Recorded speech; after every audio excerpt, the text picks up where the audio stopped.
Voordat ons uit die woord van God lees, bid ons eers saam.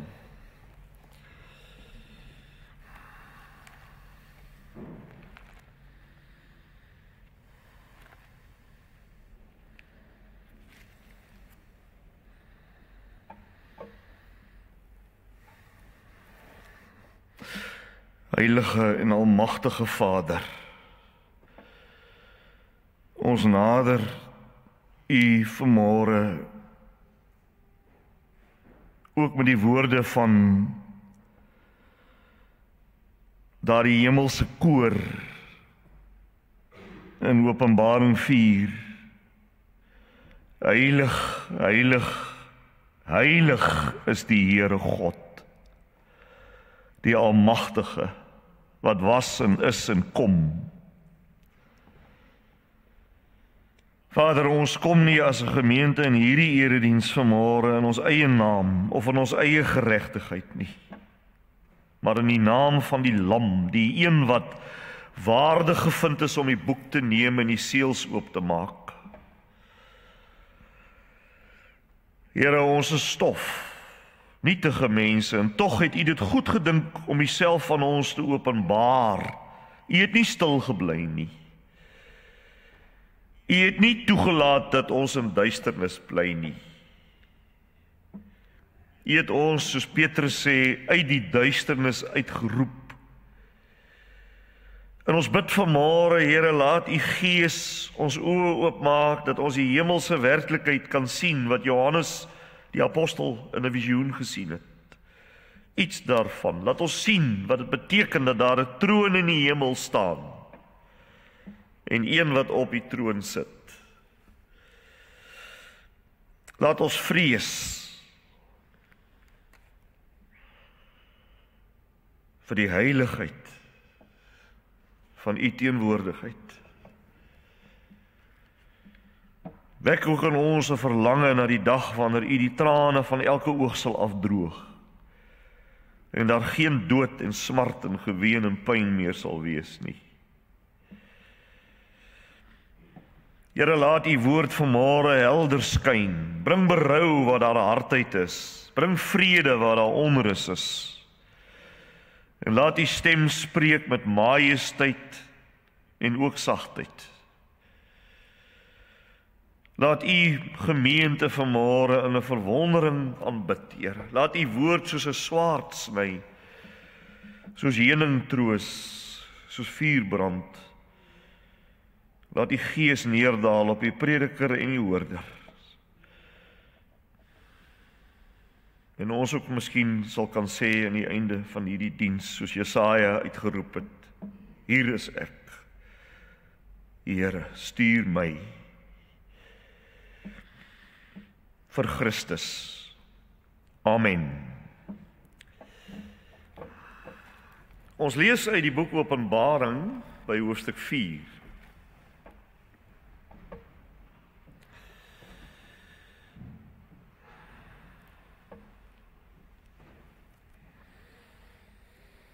Openbaring hoofstuk 4 en ons lees deur Grepe tot by hoofstuk 8. Ons gaan vanmôre die tweede rolprent of die tweede video behandel.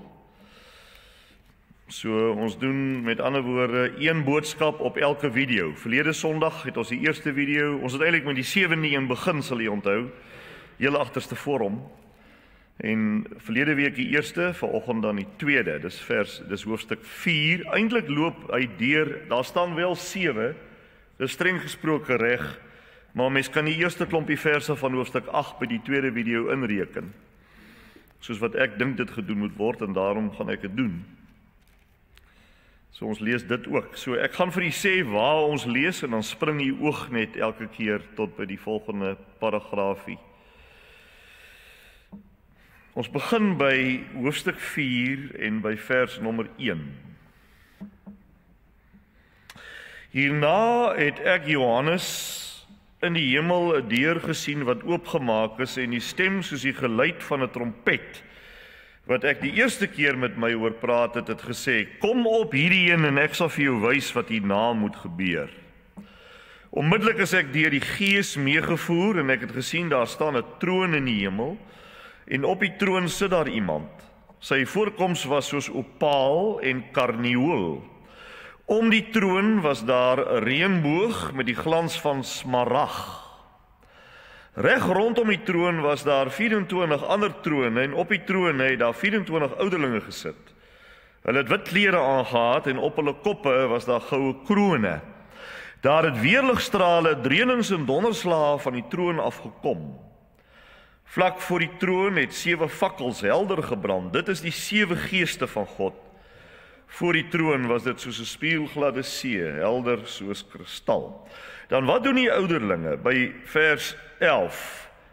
Hulle sit hulle krone voor die troon neer en sê: Here ons God, U is waardig om die heerlikheid en die eer en die mag te ontvang, omdat U alles geskep het en deur U wil het alles ontstaan en is dit geskep. En dan in hoofstuk 5 by vers 1, in die regterhand van hom, dis die Vader wat op die troon sit, het ek 'n boekrol gesien, wat aan die voor- en agterkant volgeskrywe was en met 7 seels goed verseël. Toe het ek 'n sterk engel gesien wat met 'n harde stem roep: Wie is waardig om die boek te neem, die boek oop te maak, deur die seels daarvan te breek? En toe was daar niemand wat dit kon doen nie. Johannes het begin huil toe hy sê dat sien daar's niemand nie, maar toe sê een van die ouderlinge in vers 5: Moenie huil nie. Kyk, die leeu uit die stam van Juda, die afstammeling van Dawid, het die oorwinning behaal en kan die boek met die 7 seels oopmaak. Vers 8. Net toe die lam die boek neem, het die 4 lewende wesens en die 24 ouderlinge voor hom gekniel. Wys jou dus dat die lam God is. Elkeen van hulle het 'n siter gehad en 'n goue bak wierook en die gebede van die gelowiges. Dis die wierook. Toe sing hulle 'n nuwe lied. U is waardig om die boek te neem en die seels daarvan oop te maak, omdat u geslag is en met u bloed mense vir God losgekoop het, uit elke stam, taal, volk en nasie. En u het hulle 'n koninkryk en priesters vir ons God gemaak, en hulle sal oor die aarde regeer. Vers 12, hulle het hart, toe kom daar nou nog 'n menigte engele by, miljoene, hulle voeg hulle stem daarby, in vers 12, en hulle het hard uitgeroep: die lam wat geslag was, is waardig om die mag en rykdom, wysheid, sterkte, eer, heerlikheid en lof te ontvang. Die hele skepping, alles in die hemel en op die aarde en onder die see, ja, alles wat daar is, het ek hoor sê, aan hom wat op die troon sit, en aan die lam behoort die lof en die eer en die heerlikheid en die krag tot in alle ewigheid. En die 4 lewende wesens het gesê, Amen, en die ouderlinge het gekniel en God aanbid. En dan begin die lam die 7 seels oopmaak, en soos wat hy die seels oopmaak, die eerste 4, verskyn daar 4 perde. Dis hoofstuk 6, ons gaan dit nie lees nie, ons skandeer dit net. Vers 2, 'n wit perd, vers 4, 'n 4 rooie oorlog, dan vers 5 se einde, swart perd, hongersnood, vers 7, die 4de seël, gaan daar 'n valperd uit, vers 8, en sy naam is die dood, en dan kom hy by vers 9, en hy maak die 5de seël oop, en toe hy die 5de seël oopmaak, toe sien Johannes die martelare, die siele. Met ander woorde, hulle is nie dood nie, hulle is liggaamlik dood, maar hulle is nie dood nie. Hy sien die siele van die martelare, en hoe hulle uitroep: Here, wanneer gaan U ons dood op die aarde wreek? Maar God sê, wag is vir julle die wagwoord. Daar's nog 'n getal wat nog gedood moet word, soos julle, daar's 'n getal bepaal. Wag tot hulle ook ingekom het. En dan word die 6de seël oopgemaak in vers 12, en dan sien ons tot by 14 die wederkoms van die Here Jesus. 'n Groot aardbewing, al die bekende eskatologiese tekens wat 'n mens dikwels in die Bybel sien, beginnende gewoonlik met 'n aardbewing, en dan die son, die elemente, die son het swart geword, dis vers 12, En soos rouklere, die maan het heeltemal soos bloed geword, die sterre het op die aarde geval soos navye van 'n vyeboom. Die hemel self het verdwyn soos 'n boekrol wat opgerol word. En die berge en eilande is uit hulle plekke geskit. Die konings van die aarde en die hoofamptenare en die opperbevelhebbers en die rykes en die magtiges, ja, al die mense, slawe en vryes, het in grotte en onder die kraanse van die berge weggekruip, en hulle het vir die berge en die kraanse gesê, val op ons, bedek ons vir die oë van hom wat op die troon sit, dis die Vader, en vir die toorn van die Lam. Die groot dag waarop hulle die oordeel sal voltrek, het nou aangebreek. En wie sal staande kan bly? En nou eindig die video hier. Hy eindig by die wederkoms. Maar hoofstuk 7 kom by, omdat hoofstuk 7 'n antwoord op daai vraag gee. Wie sal staande kan bly by die wederkoms? Wie gaan staande bly by die wederkoms? Wie gaan staande bly by die wederkoms? En die antwoord is hoofstuk 7. Hoofstuk 7 gee die antwoord, wie staande gaan bly. Johannes sien die ware kerk van Christus. Hy sien dit eers in die Ou Testament kategorieë, dan in die Nuwe Testament kategorieë. Vir hoofstuk 7 vers 1 tot 8 sal jy sien as jy hom skandeer, die 144.000. Ons gaan nou sien wie hulle is. En dan sien hy by vers 9 eintlik dieselfde groep, maar uit 'n ander hoek. Hy sien 'n groot menigte wat niemand kan tel nie. Vers 9. Hulle was van elke nasie, stam, taal, volk, en het voor die troon en voor die Lam gestaan. En hulle het wit klere aangetree en palmtakke in die hand en hulle geroep, ons redding kom van ons God, wat op die troon sit, en van die Lam.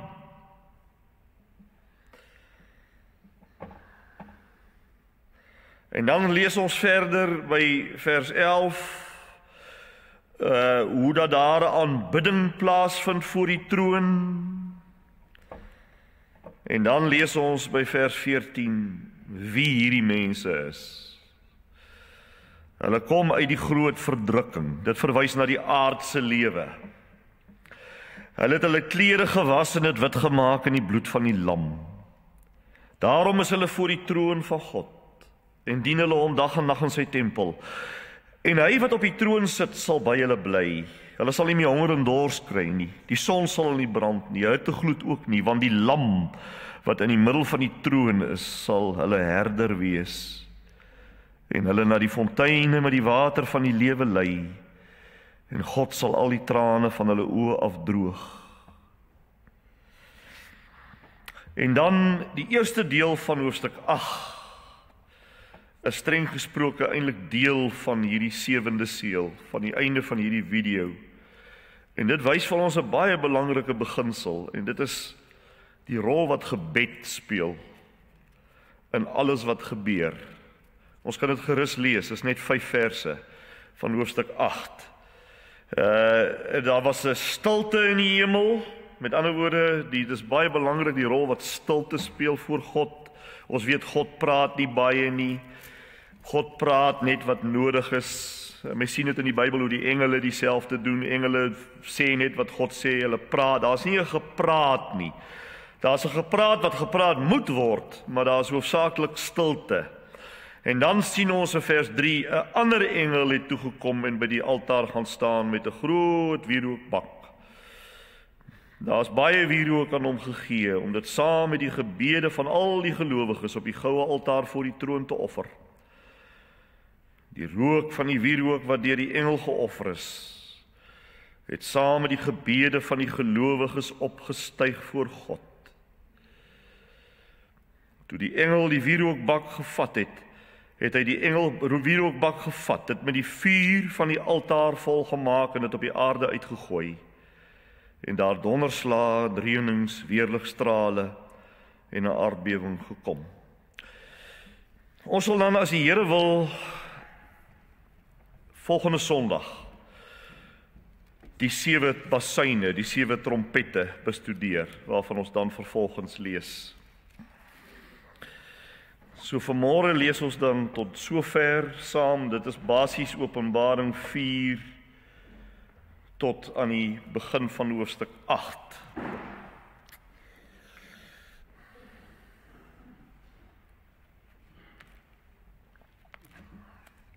Ek kan miskien net met 'n paar pennestrepe kan ek miskien net vir u wys, ons het dit nou gelees, maar dat ek net vir u opsom, dat u net ons moet 'n prentjie kry, dis belangrik. Om mee te begin, moet ons 'n prentjie in ons kop kry. Ons moet onthou dat hierdie visueel simboliese beelde is wat gebruik word. Dit is baie interessant nogal, as jy die eerste 3 hoofstukke lees, wat ons verlede week gelees het, dan het jy briewe, jy het prosa, en dan skielik van hoofstuk 4 af. Dan verander hy na visueel simboliese beelde, en so hou hy aan tot in die middel van hoofstuk 22. Al die pad. So jy moet jou nie voorstel dat as jy sterwe en jy's 'n kind van die Here, jy gaan dood as 'n geredde mens, dat jy voor God gaan staan en 24 ouderlinge daar sien nie. Of dat jy 4 vreemde wesens, lewende wesens vol oë ensovoorts daar gaan sien nie. Dit is visueel simboliese beelde wat 'n bepaalde boodskap oordra. Wat jy wel gaan sien, is die inhoud van die boodskap wat hierdie simbole oordra. En dis wat ons moet sien.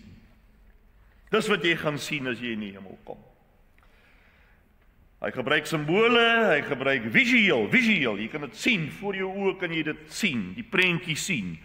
Maar dit dra 'n bepaalde boodskap, en daardie boodskap is dit wat letterlik is. Nie die simbool wat letterlik is nie. Kan almal dit verstaan? Nou, sien Johannes eerstens die hemelse troon waar God die Vader sit. En dan sien hy in die tweede plek, rondom die troon is daar 24 trone waar 24 ouderlinge sit. Wat die ware kerk van Christus van al die eeue verteenwoordig. Hulle is nie die ware kerk nie, hulle verteenwoordig die ware kerk. Net soos wat die ouderlinge van hierdie gemeente, die hele gemeente verteenwoordig.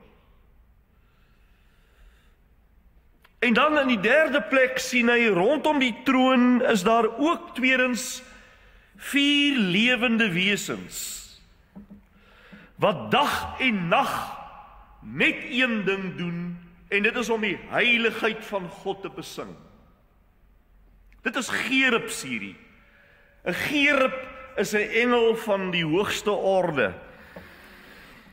En dan vierdens sien Johannes hoe dat die ouderlinge hulle krone voor die troon van God neerlê, en dan vir God besing as die skepper van alles. Hulle gee alles as ware terug aan God. Maar as Johannes dan verder in die 5de plek mooi kyk, dan sien hy 'n vreemde ding. Hy sien in die regterhand hou die Vader, God die Vader, 'n boekrol wat met 7 seels verseël is. Maar wie alleen is waardig om daardie boekrol by die Vader te neem en dit oop te maak, en met ander woorde uitvoering aan die inhoud van die boekrol te gee? Wie? Sesdens, net een kan, die lam, wat daar tussen hulle staan, die leeu, uit die stam van Juda, die Here Jesus Christus. En dan 7de, toe die lam die boekrol by die Vader neem, val almal voor hom neer, wat 'n bewys is dat hy God is, met 'n nuwe lied wat sing van die verlossing waarmee hierdie lam al die uitverkorenes van God uit al die nasies losgekoop het met sy bloed. En dan in die 8ste plek duisende der duisende, miljoene engele kom dan en val in by hierdie koorsang en begin saam sing. En in die 9de plek, dan kom elke skepsel in die hemel en op die aarde en voeg hulle stem ook by. En bely dat aan die Vader en aan die Lam die eer vir ewig en ewig en ewig en ewig toekom. In die 10de plek begin die Lam dan om die 7 seels van die boekrol oop te maak en op daardie manier manifesteer die inhoud van die boekrol op die aarde in die geskiedenis.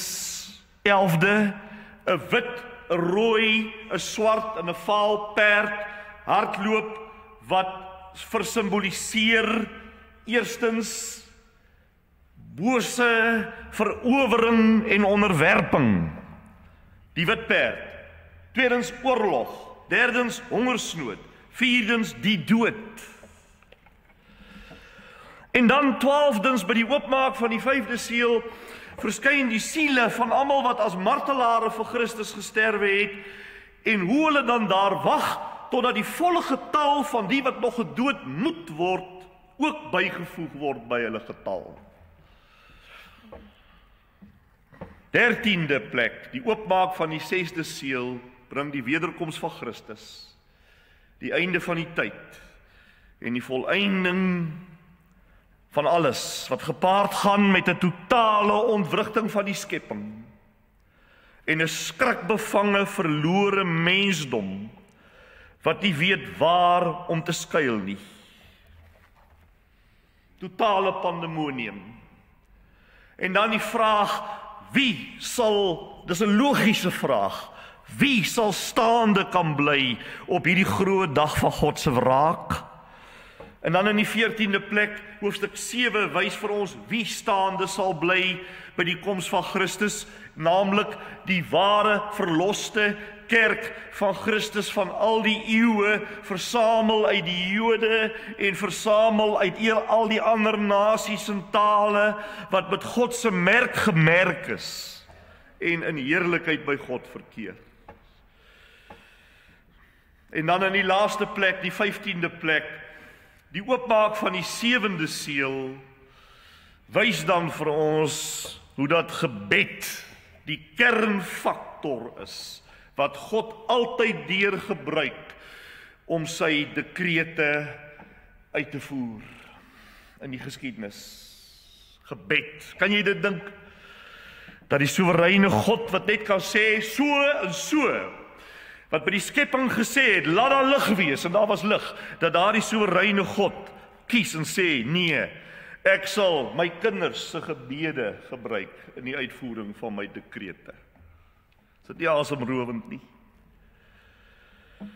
En dan uit daardie 7de seël, wat dan nou eerstens wys wat gebed doen, maar uit dit verder voortspruitende kom dan die 7 basuine of die 7 trompette, wat dan die 3de video van Openbaring boek is, waarna ons as die Here se wil is, volgende Sondag sal kyk. Ek het vir u gesê by die vorige geleentheid hoe dat, en ek het weer daai prentjie saamgebring, hoe dat Openbaring uit 7 video's bestaan, 7 rolprente wat, en ek wys dit maar weer, dit mag wees dat iemand vir die eerste keer hier is wat dit nog nie gesien het nie.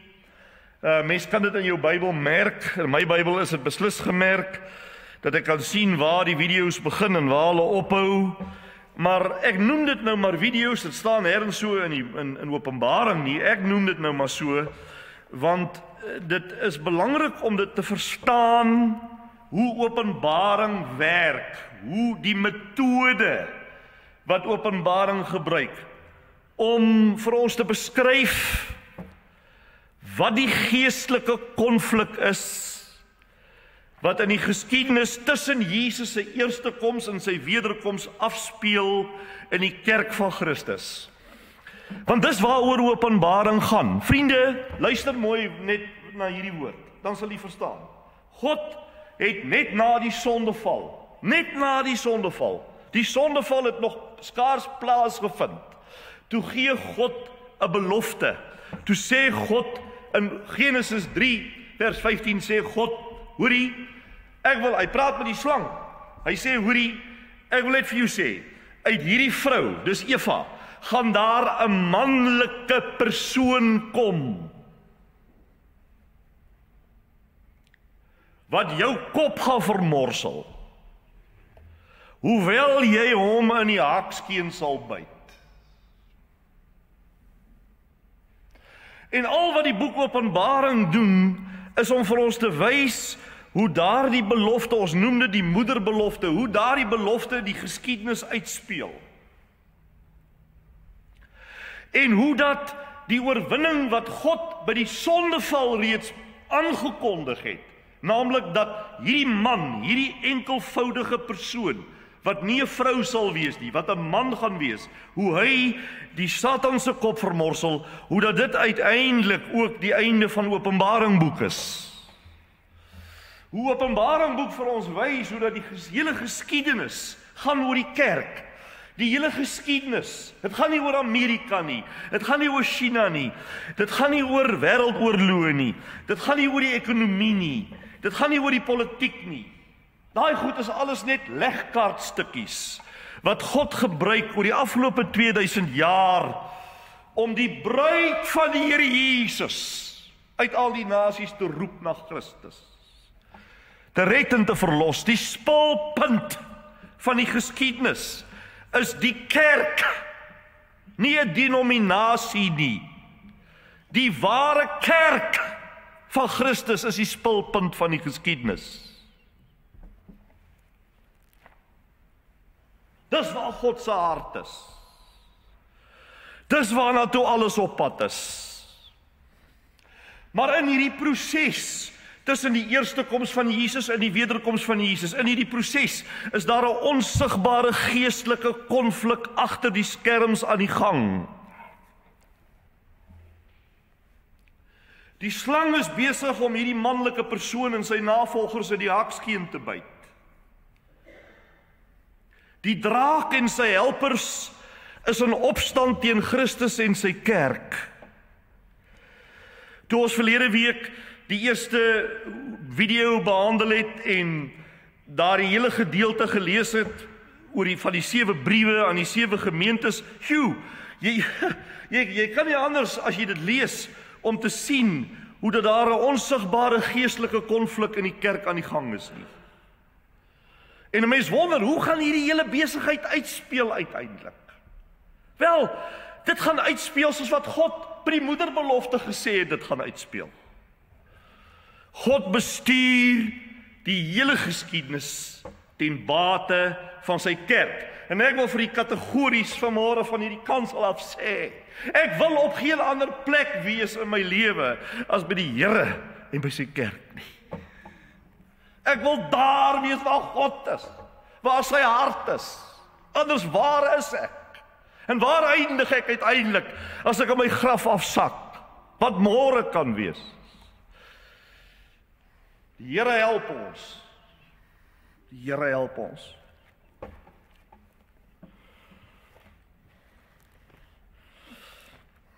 Dis waaroor Openbaring gaan. Nou al wat hy doen is baie eenvoudig.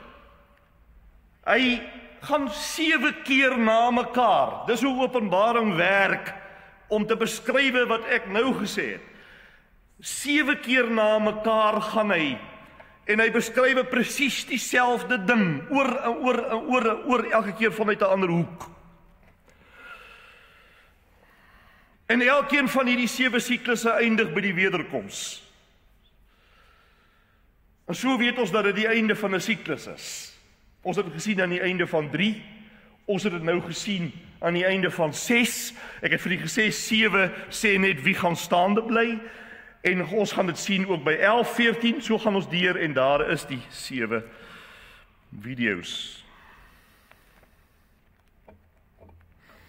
As u dit is maar net vir inligting basies net. En onthou wat ek verlede keer gesê het, die 7 video's speel gelyktydig af in die geskiedenis. Hulle speel gelyktydig af. Met ander woorde, alles wat ons by die 7de video gesê het, dis, ons het daar begin, alles daar speel af saam met wat ons verlede week gesien het, en saam met wat ons vandag bestudeer. Plus wat nog kom. Dit is aangrypend as jy dit so sien. Jy sou so 'n papier neem en jy sou hier waar ek nou die pile het, sou jy net die hoofinhoud van elke video gaan neerskryf. Jy kan dit doen na elke Sondagse diens. Jy sal net die hoofinhoud daar skryf en dan neem jy hierdie papier op die ou einde, dan sien jy die hele Openbaring op een papier en jy sien die hele totale raadsplan van God uitspeel in die geskiedenis. Dit is die mees aangrypende. Ek kan nie my dink dat mense kan sê dit is deur 'n mens geskryf nie. Dis te wonderbaarlik vir woorde. Daardie boekrol is belangrik, want jy weet wat die 4de video, wat die 2de video doen is.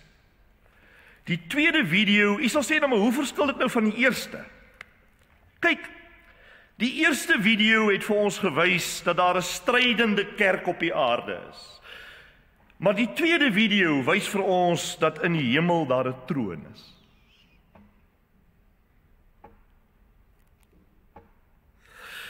Wat alles soewerein bestuur. So moenie dink dat daai konflik loop maar sommer net liekraak af. Per ongeluk nie. Daar's 'n troon in die hemel wat alles soewerein bestuur. Dit is in hoofsaak waaroor hierdie 2de video gaan. Dis hoekom daai boekrol so belangrik is. Want daai boekrol, dis net simbolies, maar daai boekrol is 'n simbool van God se dekrete wat die geestelike konflik waarin die kerk gewikkel is, bestuur en bestuur tot by die triomf van die wederkoms van Jesus. Dit bestuur die geskiedenis. Die boekrol se inhoud bestuur die geskiedenis. Tot oordeel van die ongeredde wêreld en tot heiligmaking van die kerk, totdat die Here kom. Dit is hoe die stryd tussen die kerk en die wêreld uitspeel. Totdat die Here kom. Nie Satan nie, die Here Jesus maak daai boekrol oop. Hy bestuur alles. Het is opvallend dat Johannes baie vaag is, baie ontwykend praat oor wie hy op daai troon gesien het. Het hy agtergekom, hy sê net, dis iemand. Hy beskryf hom nie, hy kan hom nie beskrywe nie. Hy sê, dis die gans andere, dis onmoontlik om te sê wie hy is of om sy gesig te beskryf. Dis onmoontlik om hom te kategoriseer, dis die Vader van wie ek praat natuurlik. Daarom sê Johannes maar net, jy weet, hy gebruik menslike beelde, hy sê maar net, hy is soos dit en hy is soos dat, hy is soos kosbare stene, hy is soos helder sonlig, en waardeur hy eintlik net wil sê is, hy is onbeskryflik. Dis wat hy sê. En tog is dit vir my wonderlik, kan ek net tussen hakkies sê, dis vir my wonderlik dat dit 'n persoon is, wat in die kontrolekamer van die heelal sit. Dit is nie die noodlot nie, dis nie magte nie, dis nie toeval nie, dis nie chaos nie, dis nie blinde sinistere demone nie, dis nie beginsels nie, dis nie iets nie, dis iemand wat in die kontrolekamer van die heelal sit. En dit beteken vir my baie, want dit beteken ek is ook nie per toeval hier nie. Ek is 'n persoon. Ek is nie 'n toevallige mislukking op die aarde uit die chaos van onpersoonlike magte en kragte en uit 'n ontploffing van die heelal gebore nie. Nooit. En rondom die troon is daar 'n massiewe vergadering van skepsels wat sing, en al die oë is net vasgenaal op een plek. Soos ek gesê het, daai beelde en simbole gee vir ons 'n boodskap in prentjiesvorm. En die liedere wat hulle sing, sê wat dit beteken. Wonderlik. As jy wil weet wat beteken dit, lees die lied wat hulle daar sing. Dan sien jy wat beteken dit. En die 4 lewende wesens is gerubs, wat die hele skepping verteenwoordig. En wat sing hulle namens die skepping? Heilig, heilig is die Here God Almagtig, wat was en wat is en wat kom. Hy omspan al die tye. Rein, verbuisterend in glorie en heiligheid. Ewig, in heerskappy. Hy regeer ook selfs oor die tyd. En hy was voor alles daar en uiteindelik sal hy alles voleindig. Dis wat daai helder lig en daai edelstene en daai reënboog en daai tekens alles wil sê. Dit wil sê, maar hoorie, God is nie soos ons nie. Hy is nie na ons beeld gemaak nie. Hy is die gans andere. En dan sing die 24 ouderlinge saam. En wie's hulle? Hulle verteenwoordig die hele kerk van al die eeue, Ou Testament en Nuwe Testament. 24 omdat dit 12 stamvaders in Ou Testament, 12 apostels, Nuwe Testament, saam 24 die hele ganse kerk van al die eeue. En hulle lied belig weer 'n ander faset van God se grootheid. Hulle sê U is waardig om al die eer en krag te ontvang, want U het alles geskep. En deur U krag hou alles stand. Ons is nie bevrees vir 'n meteoriet of 'n asteroïde wat die aarde gaan tref en alles is daarmee heen nie. U hou alles in stand. Jy sien, dis die wonder van God, broers en susters. Kan ek net weer tussen hakkies sê, maar daar's so baie dinge om te sê. Maar dis vir my die wonder van God is dat hy enigstens gekies het om te skep, want dit was nie vir hom nodig om te skep nie, want hy is in homself genoeg, Vader, Seun en Gees. Dit is 'n volmaakte gemeenskap, hy het niks meer nodig nie, en tog het hy geskep. Mense vra so maklik, waarom, o Here, dit en dat, waarom? Waarom hoor jy nie my gebede nie? Waarom maak jy nie alles reg nie? Waarom het jy nie verhinder dat dit en dit en dit gebeur nie? Waarom gee jy nie vir my die soort lewe wat ek wil hê nie? Waarom moet ek so swaar kry? Dis alles die verkeerde vrae, broers en susters. Wat ons veronderstel is om te vra is, waarom het U my enigstens geskep? Waarom delg U my nie uit vir die manier hoe ek vir U al die jare nog behandel het nie? Waarom gee U vir my enigstens nog asem? Jy sien, dis die groot misterie wat ons nie kan verstaan nie. Die groot misterie wat ons nie kan verstaan nie, is dat God heilig is, en ek haal asem omdat hy dit vir my gee, en tog mors ek op, maar hy wis my nie uit nie. Hy duld my.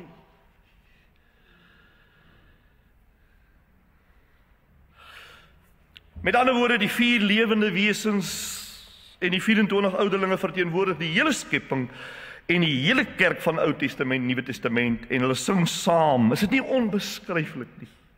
Jy weet, 'n mens voel jy wil in jou binnekamer gaan sit, net met jou Bybel, en dan wil jy dit weer oor lees, dat dit tog net kan insink hoe groot dit is. 'n Baie belangrike moment in hoofstuk 5 is die Here Jesus, die lam, wat oor die alleen oppergesag beskik. Hoor hierdie woorde wat ek sê. Hy beskik oor die alleen oppergesag om God die Vader se dekrete uit te rol. Daardie 7 seels skanier aan Christus. Selfs die rol wat die Satan speel en die bose speel, skanier aan Christus. Want alles wat daardie 4 perderuiters vermag, word aan hulle gegee om te doen. Dis asof daar beperkings is, grense, soos 'n hond wat aan 'n ketting is. Hy het net 'n radius waarbinne hy kan beweeg. Hy kan nie buite die radius gaan nie. En deur wie word hulle beperk? Deur die leeu. uit die stam van Juda. Hulle doen baie skade, maar hulle het nie 'n vrye hand nie. En dan sing die 24 ouderlinge en die 4 lewende wesens weer 'n lied, waardeur hulle die hele visioen eintlik weer verklaar, om te sê, U, dis die lam, is waardig om die boek te neem en die seels oop te breek, omdat U geslag is, en met U bloed mense, nie alle mense nie, die uitverkorenes van God, uit al die nasies uitlos te koop met U bloed. O, God se boekrol kan ontvou, want dit skanier aan Golgotha, omdat Jesus geslag is, sal God se heerskappy nie gestop word nie. Dit kan nie gestop word nie. Dit sal nooit gestop word nie. Al bars die hele hel oop, God se plan sal end-uit deurgevoer word. Gewonder dat biljoene engele soos 'n vloedgolf begin saamsing. Ek kan nie indink, ons sal dit nooit weet hoe dit moet klink nie. Waardig is die lam wat geslag is. Wat 'n erediens. 'n Aanbidding is asof die hele skepping vibreer. En dan begin die meester die seels een vir een oopmaak. Hy bring dit aan, kan jy sien. En wanneer die eerste 4 seels oopgemaak word, dan gee die bose antwoord. 4 perderuiters saai verwoesting op die aarde, dwars deur die hele tyd, tussen Jesus se eerste koms en sy wederkoms, die tyd waarin ons nou is, hardloop hierdie perde. Wit, rooi, swart en vaal. Oorlog en vernietiging, hongersnood, verlies, dood, wat voortkom uit die wit perd. En die wit perd is die verlore mensdom se bose sug, om te verower, om te onderwerp, om mag te hê, om te heers. En uit daardie bose sug kom daar die ander 3 perde. Die werkinge van Satan self, wat deur God gebruik word om 2 goed te doen, om oordeel te bring oor die goddelose en om sy kinders te suiwer en te louter en te heilig. Dis waarom hierdie perde hardloop. Jy sien wanneer die heerskappy van die Here Jesus, wanneer die heerskappy van die Here Jesus in die wêreld inkom, binne in die konteks van die duiwelse bedrywighede, dan is daar 'n reaksie. Dis amper asof die vonke spat in al die rigtings. Jesus regeer. Hy's waardig, maar dit laat die perde hardloop, jy sien. En die gelowiges word geroep om te midde hiervan te volhard en die Here te dien en nie moed op te gee nie. Aan elke perderuiter word dit gegee om te dit en te dat. Elke stukkie van hierdie boosheid val nog altyd onder God se heerskappy. Niks kan roer as God dit nie gee nie. Ook nie die duiwel nie. Die oopmaak van die 5de seël wys vir ons die siele van die martelare. Hulle het reeds gesterwe, hulle bloed is vir Christus gegiet. Dit mag dalk lyk asof Christus nie regeer nie, want hoe kan hy toelaat dat hierdie kinders van God doodgemaak is? Maar die martelare weet dat Jesus regeer, al het hulle gesterwe, regeer Jesus, en daarom roep hulle, hoe lank nog voordat U ons bloed gaan wreek? Maar God antwoord, wag net eers, nie nou al nie, ouens. My tydsberekening is reg. Moenie my betwyfel nie. Daar's 'n sekere getal martelare wat gedood moet word, net soos julle gedood is. Daardie getal moet ook inkom. Want jy sien, die tyd tussen Jesus se eerste koms en sy wederkoms is 'n tyd van wag. Wag. Moeilik. Dit is 'n tyd van wag. Dit is 'n tyd waar gelowiges nie swaar kry ontvlug nie, maar binne in die swaar kry moet wag. Moet volhard. Volhard. Volhard. Wag. Wag. Totdat die 6de seël oopgemaak word. En die einde beskrywe word. Dan word die uitroepe van die gelowiges beantwoord. Daar's baie gebede, sê ek vandag van u van hierdie preekstoel af. Daar's baie van my gebede wat ek die antwoorde waarskynlik nooit in hierdie lewe gaan sien nie. maar by die koms van Christus wel. Kyk hoe stem die beskrywing van die wederkoms by die oopmaak van die 6de seël, hoe stem dit ooreen met Jesus se woorde. Ons het nie tyd om dit te lees nie, jy kan dit gaan kyk. Jesus se woorde byvoorbeeld in Matteus 24. Die aardbewing en die hemelbewing. Nou is dit nie die martelare wat uitroep nie, nou is dit die ongeredde mense. Hulle roep nie dat Jesus moet kom nie, hulle roep dat die berge op hulle moet val. Dat die berge eerder op ons val, as wat ons in die oë moet kyk van hom wat op die troon is. So ontsettend is dit nie hoe dat arrogante mense skielik in berge en grotte invlug. Skielik is daar nie statusverskille nie. Van generaals tot by bediendes. Vlug. Vlug. Want wie kan staande bly op die dag van God se wraak? Wie kan staande bly? Jy sien, terwyl jy gesond is, en terwyl jy al die middele het, en terwyl dit met jou relatief goed gaan, is dit maklik om 'n groot mond te hê. Maar die dag wat jy die Here in die oë kyk, verander alles.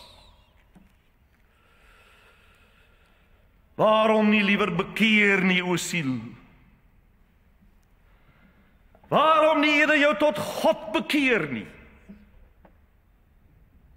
Maar moet dit nie môre doen nie. Want môre kan te laat wees. Wie sal staande bly op die dag van God se wraak? En die antwoord is, hoofstuk 7, die verseeldes sal staande bly. Hoofstuk 7 is van die kosbaarste in die hele Bybel, wil ek vir u sê. Dit gee vir 'n mens 'n beeld van biljoene gelowiges in die hemel voor die troon.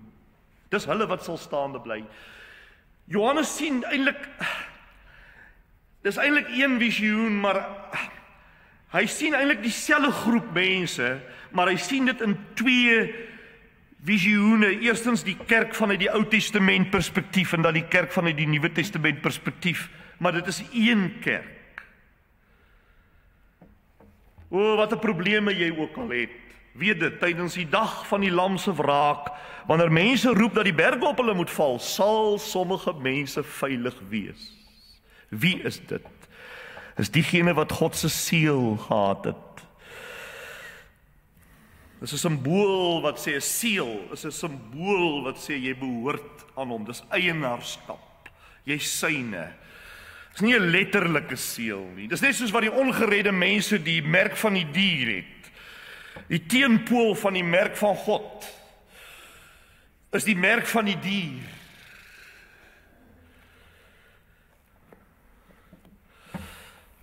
Dis die mense wat gewas is met die bloed van die Here, ontvang die merk van God.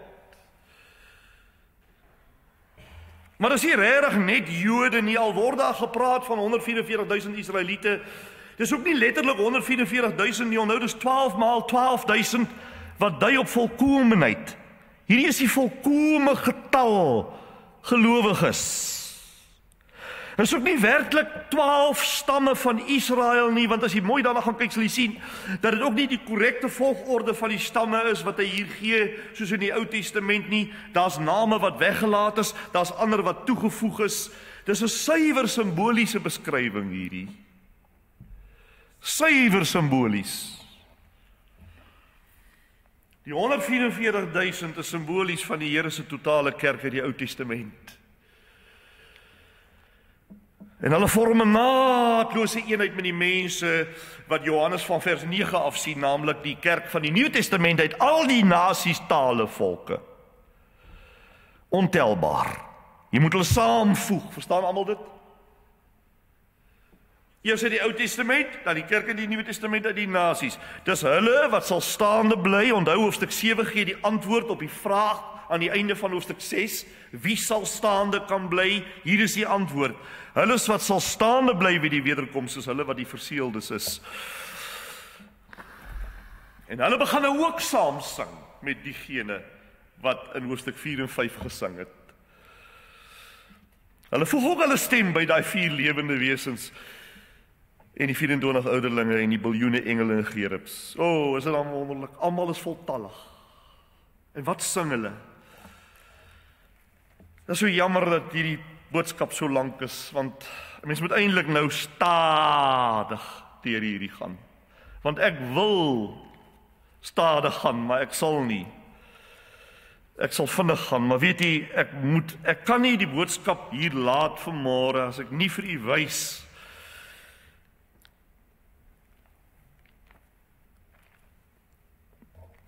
wat kinders van God in die hemel beleef nie.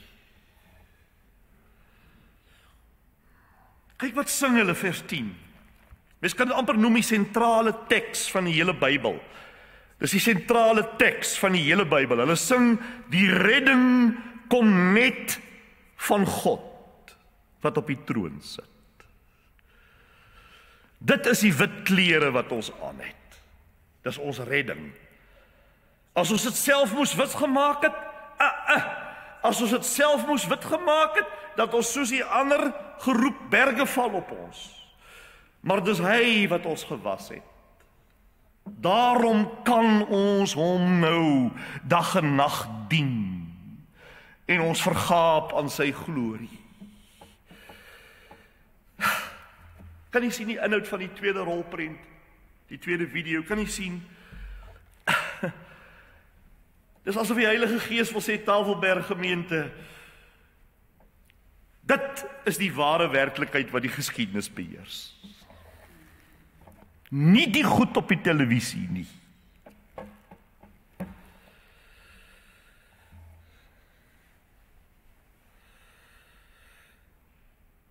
En dan voeg daarby, soos wat ek gesê het, die begin van hoofstuk 8, wat 'n mens eintlik moet byvoeg, by die 7de seël, wat vir ons wys, wat 'n rol gebed in dit alles gespeel het. Ja. Kyk net hoe styg miljoene gebede. Kyk net na wat sê hy daar hoofstuk 8. Gaan lees dit. Hoe styg miljoene gebede voor God op soos wierook. Hy verwys na die Ou Testament by die tempel, né? Want in die Ou Testament was die wierookaltaar in die tempel mos 'n simbool van gebed. Geen gebed is waardeloos nie. Jesus se bloed waarborg dit. Dis asof die Here God op 'n misterieuse manier ons gebede inkorporeer. Ek weet nie hoe nie, ek het nie 'n antwoord nie, moet dit ook nie vir my vra nie. Hy inkorporeer dit by die ontplooiing van sy dekrete in die wêreldgeskiedenis. Dit is nie verbuisterend. Hy ontvou dit soos hy wil, en tog inkorporeer hy sy mense se gebede. Dis waarom gebed so belangrik is. Waarom ons nie moedeloos mag word nie. En waarom gebed in 'n gemeente van primêre belang is. Kan ek net afsluit soos ek gesê het, kortliks. Ek wil net vir u wys, ek kan nie anders nie, ek moet dit vir u wys. Ek wil net vir u wys op die, dis nou hoofstuk 7, vers 9 tot 17, as jy dit wil gaan kyk later. Ek wil net vir u wys op die uiteindelike, ewige, hemelse staat van alle ware verloste geredde mense, wat dit gaan wees.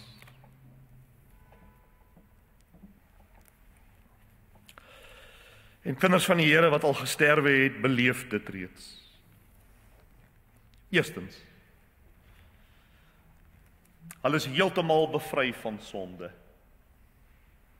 Heeltemal. Hy sê, en elkeen word 'n wit gewaad gegee, wat wys dat hulle werklik in die bloed van die Here Jesus gewas is. Hulle kan voor God staan met vrede, vertroue, vreugde, want sonde is vir ewig verby.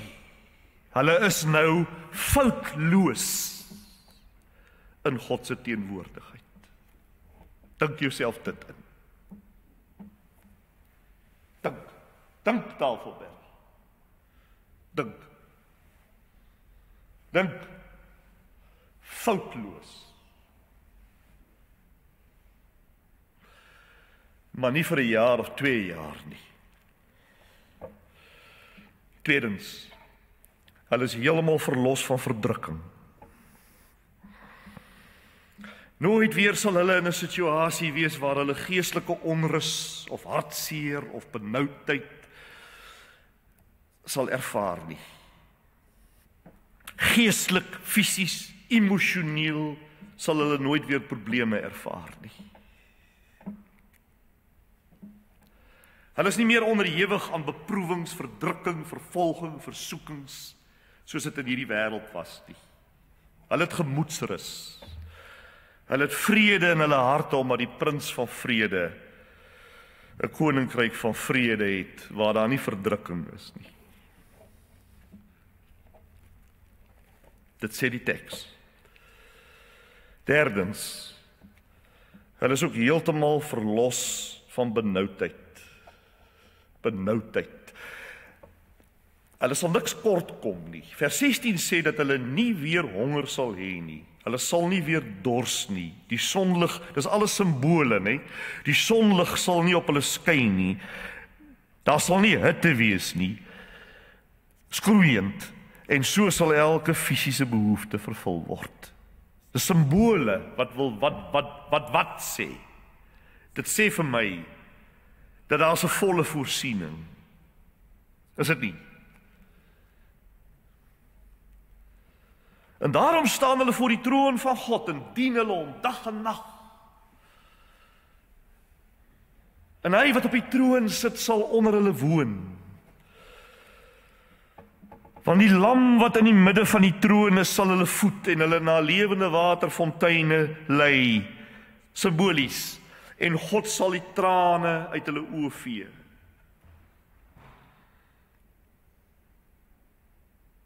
Vierdens, laastens, hulle sal in 'n atmosfeer van lofprysing leef, sonder beperkings, en in diens aan God, sonder tamheid, sonder afstand, net tevredenheid in God se teenwoordigheid, want dis waar ek wil wees. Waar 'n volheid is, daar's 'n volheid van vreugde.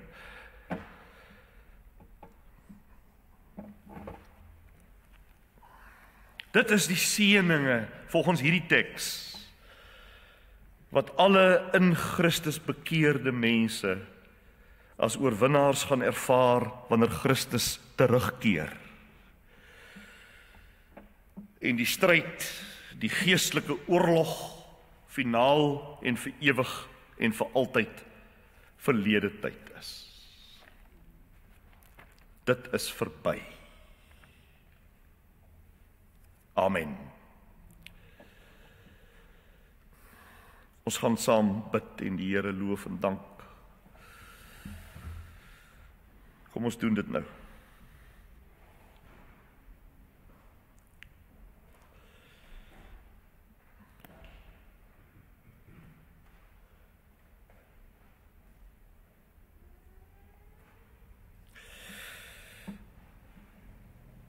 Here, ons buig ons harte diep voor U in heilige verwondering, want U het U self aan ons openbaar uit die skrif weer vandag, uit die woord. Dankie Vader vir die troos en die krag van U woord. Here, U het van die troon af amper, kan ons sê, gespreek. En ons harte het gebrand, soos die 2 Emmausgangers wat se harte aan die brand geword het toe U met hulle praat.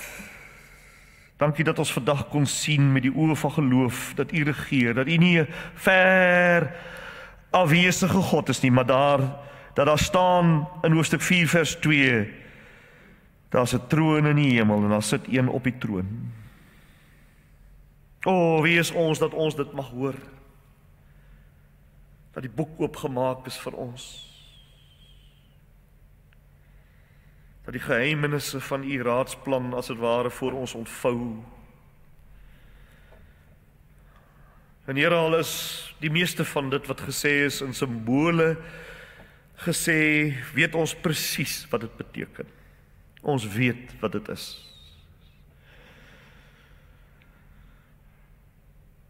Ek bid in die besonder vanmôre, Here, vir almal wat swaar kry, een of ander stryd het. Dit mag wees 'n uiterlike fisiese stryd, dit mag 'n innerlike geestelike stryd wees. Here, ons het baie duidelik gesien dat die woord baie duidelik vir ons sê, wag, wag. Wees geduldig. Hou ons getrou, Here, tot op daardie dag. Laat ons volhard en staande bly. Met ons oë, Here, nie op wat ons aanlyn lees nie, of op televisie sien nie, maar wat ons in die spieël van die woord sien.